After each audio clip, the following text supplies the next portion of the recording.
Shalom Allah, peace to the family.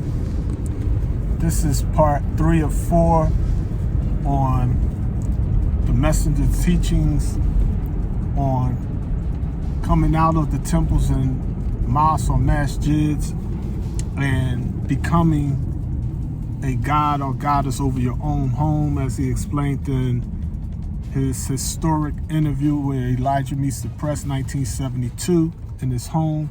He explained that science. The Honorable Brother Minister Louis Farrakhan covers that science when he was in Bermuda back around that same time, when they asked him about, is the Nation of Islam going to build a university over there, and he told them something the messenger told him, and that basically was, we can have a university at 3, or we can have a university under a tree, as long as what we are teaching is in accordance with the universal order of things. Think that over for a moment.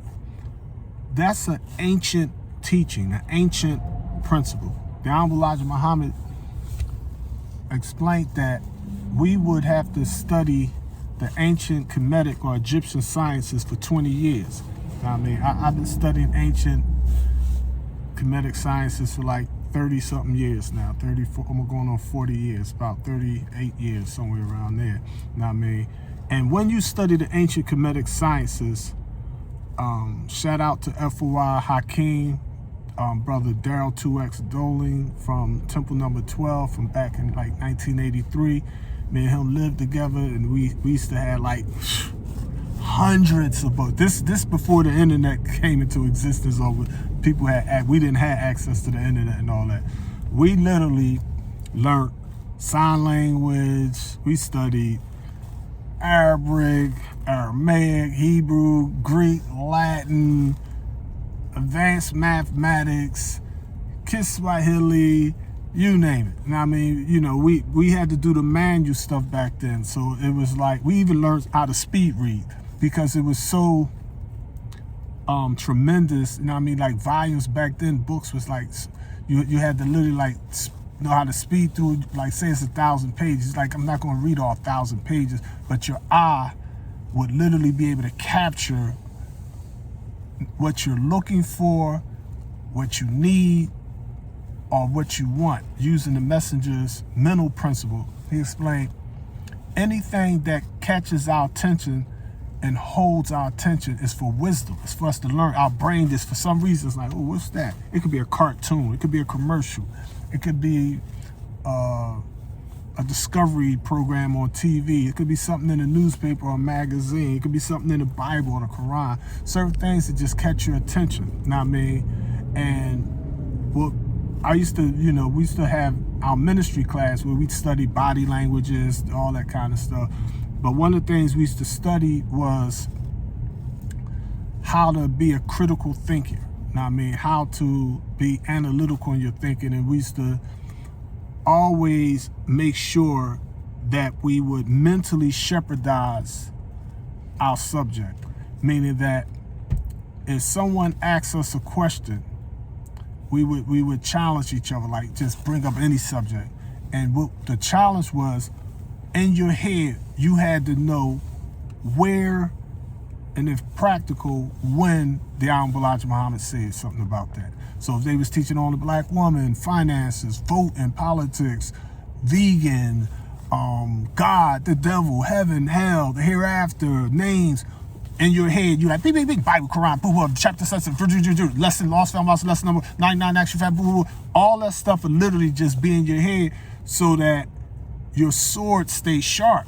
Now, I mean, you could cut down and defend yourself with it. You got your spear and your shield that God gave to Joshua. Now, I mean, he gave the messenger and Farrakhan, God gave Moses and Aaron the rod, and they fought for Israel. Now, I mean, Israel ain't do no rumbling. Israel wasn't trying to fight Pharaoh's army and none of that. They was running. I mean, and they was scared to death.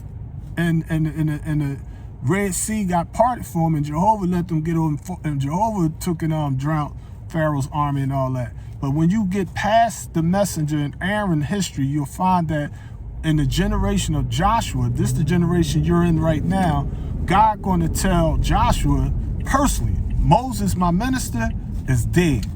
book of Joshua chapter. That's the first thing God tells Joshua. You're going to be like, now listen, you're going to have to take the army across that Jordan River. Now, in the past, I rumbled for Israel. I rumbled for the nation of Islam. Now, I mean, you know, the devil's going to do something crazy. We had the mother plane ready and all that.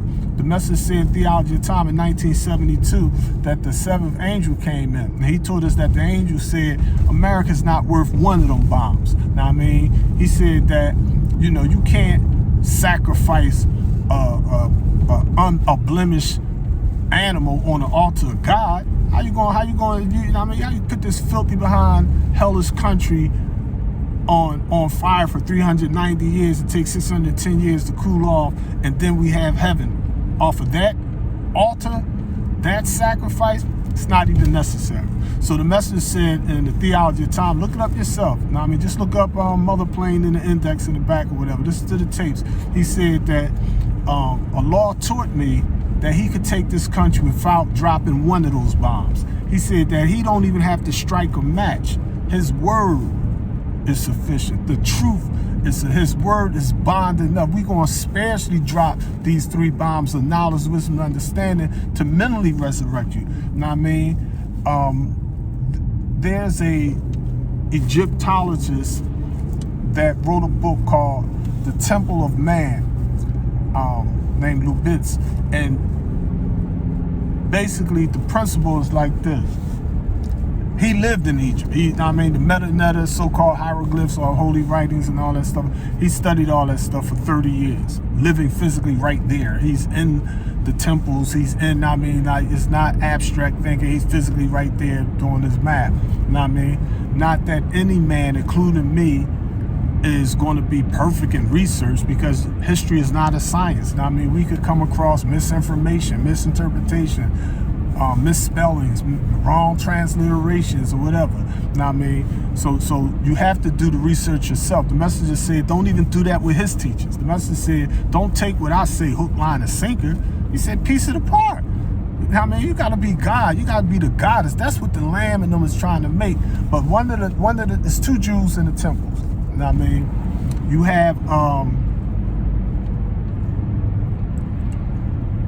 You have the temple of the living gods and the temple of the dead gods. Now, I mean, those were the 2 types or prototypes of temples. When you walk in the temple, you're literally entering into the body of man. Now, I mean, you're entering into the body of the black woman. You're entering into a symbolic, like the temple was laid out and designed according to a law, an arm, a leg, an arm, and a head. Meaning you literally go into the heart of the temple. You literally have the high priest sitting in the pineal gland in the center of the brain of the temple. That's how they designed. They was thinking, oh, this building is not the God. The God is the temple. We call this part of the brain and this part of the brain your temples. All around the world, this is the temple. This is your temple. You see? When you see pine cones, the Pope of Rome worships the pine cone. Why he carrying the pine cone? Why is these ancient Egyptians? Why is Krishna and Buddha and all them got pine cones? Now, I mean, what is this pine? It's the pineal gland. They're worshiping the black dot. They're worshiping the symbolic origin of God, the mind of man. That's what all this stuff is about. You spooky people that's caught up on the physical church. Jesus never been in a church. Jesus like, man, I talk about churches. When I talk about churches, the Church of Philadelphia, I'm talking about the people that live there. The church were the ecclesiastes. They were the called out ones. Jesus was teaching on the hills. He went on the Mount of Olives. He would sit down in the grass and build. He'd sit in the park and teach. He'd be like, man, the Jews was going to temple service. They went to synagogue service. Jesus like, I didn't go there. I went in there one time and taught them when I was a young boy. But when I matured in my understanding and stuff, when I reached that knowledge, wisdom, and understanding, I'm like, man, listen, I have no problem with you going to a temple or a mosque or to a school. I'm simply saying, understand, when you go to a law school in Mecca, that's a beautiful historical cultural center that helped countless people. But the whole time, the father taught the black man is God. He wasn't lying. I mean, yeah, Mosque Mariam is beautiful. Now, I mean, I personally, Joint Brother Minister Mutaquan at Savior's Day, I personally had countless Allah temples of Islam. But I never, ever opened up a lost temple physical building without telling the FY and MGT, do not get this twisted. This corny behind building has nothing to do with nothing. You are a lost temple of Islam. So I made sure that was a dominant thought. And for 40 years, I've been teaching Allah's all of us. All right? So the Temple of Man, by D. Lubix, he explained it like this. Man is not part of the all, but the all is the living expression of the man. That teaching is over 5,000 years old. What does that mean in English? Allah came in a person. Allah is all of us. You are the temple of God. Book of Corinthians, read your Bible. Know ye not that ye are the temple of God? Huh? Y'all forgot that part? Musa, Moses, the Jews, Moses and them in the wilderness, they ain't had no synagogue. Moses never in his life seen a physical building as a synagogue. They be like, man, we were the synagogue. Wherever we went, the synagogue came with it. We might set up some tents or whatever to hold some service and build. Now, I mean, we might set up some vendor stands in the playground, in the park, down Penn's Landing, whatever. The Nation of Islam wasn't building no temples and masjids, all this spooky stuff. The Nation of Islam was going to Jews. They was going to white folks, buying old buildings and refurbishing. They was taking pig slaughtering plants and fixing them up. Old houses, that's what we doing. We 5%, we poor righteous teachers. Now, I mean, in the hereafter we gonna build, but you know what? The message said in the hereafter, none of the buildings is gonna be over 7 stories tall. See, Nimrod knew when they built that Tower of Babel, now I mean, it causes bitter or confusion. Babylon, now I mean, these babbling idiots. Braying of the gnats, barking of the dogs, hissing of snakes, squealing pigs. Everybody think that they know something. And I'm saying, listen, if we were to compare what we know to what there is to know, we don't know nothing. I'm not coming to y'all like I know the answers. I'm coming to y'all real simple. One basic premise, you know what I mean? I'm simply trying to teach the teachings of the most honorable Elijah Muhammad, period. Now, in those teachings, because the 85% became followers of the 10%ers, the rich, the slave makers of the poor, as a 5%er, as a poor righteous teacher, they think success depends on money, riches, crowds, screaming, eloquence. It's like, come on, family. Aaron was eloquent. Moses was not. God was like, Moses, I made your tongue. You're going to be the teacher.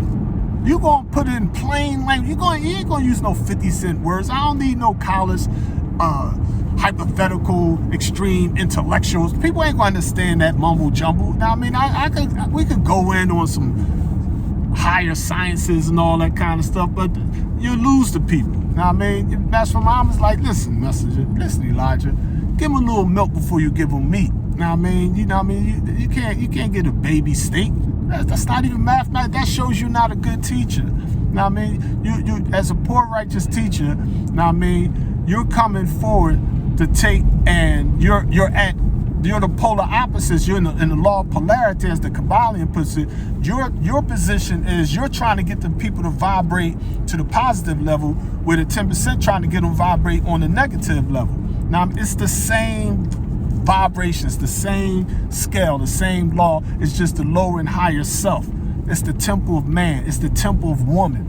Now, I mean, it's the original man being the Asiatic black man, the maker, the owner, the cream of the planet Earth, God of the universe. Now, I mean, you know, it's like, okay, well, what about these brown women, the yellow women, the Chinese women, the Japanese, the red women, the Indian women, the Caucasian women, the white women? It's all kind of women on Earth too. And the black woman is the original woman. She's the first Umi, or mother of civilization. She's Mother Nature. We're Father God, Father of Law, Father Nature, Father of the universe, God of the universe, Lord of Lord, King of... It's called by all kind of things. You know what I mean? But there is a law of gender in all things. The message said in 1972 in the Theology of Time, some of the sisters could teach us. Others run around thinking they gotta do all these rituals. Oh, I didn't write my Savior's letter right. Name yourself. It's 2022, God. You're God. Who knows you better than you? I mean, see, that's some God stuff. See, you go through stages. Now, I mean, in the dead world, now, I mean, 99% of my homies named themselves. My name is Ace Money. My name is Deuce. My name is... They took nicknames. That's just like the use of nicknames off it. So now we conscious, like, okay, you like, all right, you waiting for the Nation of Islam. Look at it like this. The Messenger died in 1975.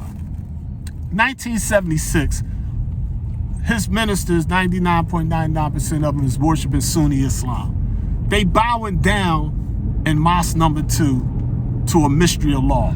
They're talking about Prophet Muhammad, sallallahu alaihi wasallam, authority of peace be upon all the prophets. They're talking about the prophet, the Khatim Nabi, or the seal of the prophets. They don't believe that Elijah Muhammad is the messenger of Allah. They do not believe that Master Farah Muhammad is a law person. They are no longer studying their lessons. They got rid of lessons. Ain't no more thing as an FOI. They were Bilalians. There were no more MGTs. Now, I mean, there was no more Muhammad speaks. Muhammad wasn't speaking no more. Now, I mean, they had the Bilalian News, the World Community of Islam in the West, and the chief minister, the chief imam, the supreme minister, Imam Warfdeen Muhammad, the messenger's son. Now, I mean, this is the reality of what was going on in the temple. Now, at the same time, you had, when the messenger died, you had brothers that was in jail for 5 months, 5 years, 10 years, 20 years already. They didn't know that Elijah Muhammad was dead. Now, I mean, when they was in the belly of the beast, they had that literature in their box, in their trunk. Now, I mean, they was studying. They was like captains, lieutenants, ministers, secretaries, squad leaders, inspectors. They were standing on the shoulders of Master Farah Muhammad and the Most Honorable Elijah Muhammad. Now, I mean, so when they heard people saying they was going into the Sunni Islam, they said, hold on, we've been in jail with the Sunnis for years. They always called Friday. We never went down there. That was a different God. That was a different prophet they was talking about. Like, we respect them. We respect that which they believe, but we also respect when they call Catholic service, when they call the Jewish services, when they call the Protestant service. We didn't go down. We may go down there out of respect, unity. I mean, you know, I used to go to church sometimes, go down in the masjid because I had to meet somebody. You know, I know how to make salat and all that kind of stuff. I know how to call it Don and all that kind of stuff. Now, I mean, but my thing was, I'm straight Master Farah Muhammad, the Most Honorable Elijah Muhammad. I always taught and advocated that we are the temple, we are the mosque, we are the masjid. I don't teach that. I didn't teach that to try to throw stones at any other believer that believes that they need a temple or masjid. My thing is like, do your thing. Now, I mean, it's like, I was a minister teaching in temples for 40 years. Now, I mean, but my thing is, understand the messenger thing is like, you are the real temple. You are the real masjid. Now, I mean, you know, that's the only point that I was making with all that. Now, I mean, it wasn't no slight to anybody. I shared the rostrum at Savior's Day at Muhammad's Temple number 12 with my beloved brother, Al-Mutaqwan Ali. You know how many brothers in the hood he's helping? How many brothers in the belly? He physically goes in the belly of the beast to help out people. I love that, bro. I love what he's doing. His temple is, but my thing is, his temple is himself. See, it ain't the physical building. You just, you know, you need a platform. In this day and time, you could be on the corner selling final calls, and you be like, yeah, I'm a final call salesman. I sold 1,000 papers this month. That's beautiful. But in this day and time, you be like, you can sell 1,000 papers online nowadays. I mean, you can have an ebook. You'd be like, you know, you can sell 1 million books online. You could take, and as the Honorable Minister Louis Farrakhan wisely put it, we could have a university at 3 p.m. in the afternoon, or we could have a university under a tree. As long as we teaching facts, as long as we teaching reality, as long as we ain't spooking the people up. Now, I mean, you know, it's like you can take and put a video up on Instagram, or a short on Instagram or YouTube or Facebook, and it's like, I got 5,000 people on my Facebook page. Every time I put a video up, it's going to 5,000 people on my Facebook page. You know what I mean? It go to other media, Instagram, YouTube, whatever, but I tweeted or whatever. But right there, continuously, I already got an audience of 5,000 people on Facebook. You know what I mean? So it's like, if I opened up a storefront temple, I might get 50 people. I mean, but here it is. You know what I mean? You could take and be like, okay, I could double, triple that, quadruple that online. You could put a temple service. I could speak at temple service, and the people hear it, and they be like, 2 days later, they be like 99% of them be like, I don't remember. I remember quotes. I remember a little bit of what he's saying, but I took a couple of notes, but I don't really remember. But if they got it on their phone, on their tablet, on their laptop, their PC or personal computer, they be like, oh, I could go back and watch Messenger Elijah Muhammad's 1957 Savior's Day. I'm there. I'm at the last. I'm in 1970. I'm sitting right there in bed. Now, I mean, I'm grubbing, watching Savior's Day. Now, I mean, I'm looking at 1975 when the Nation of Islam make the transition and they tossing Wallace up in the air. I'm listening to what they saying. I'm reading the caption on the screen, word for word, what they saying. I'm looking at the spread. I could look at the order, stuff that they didn't even see, stuff they didn't even hear. I'm hearing the whole thing.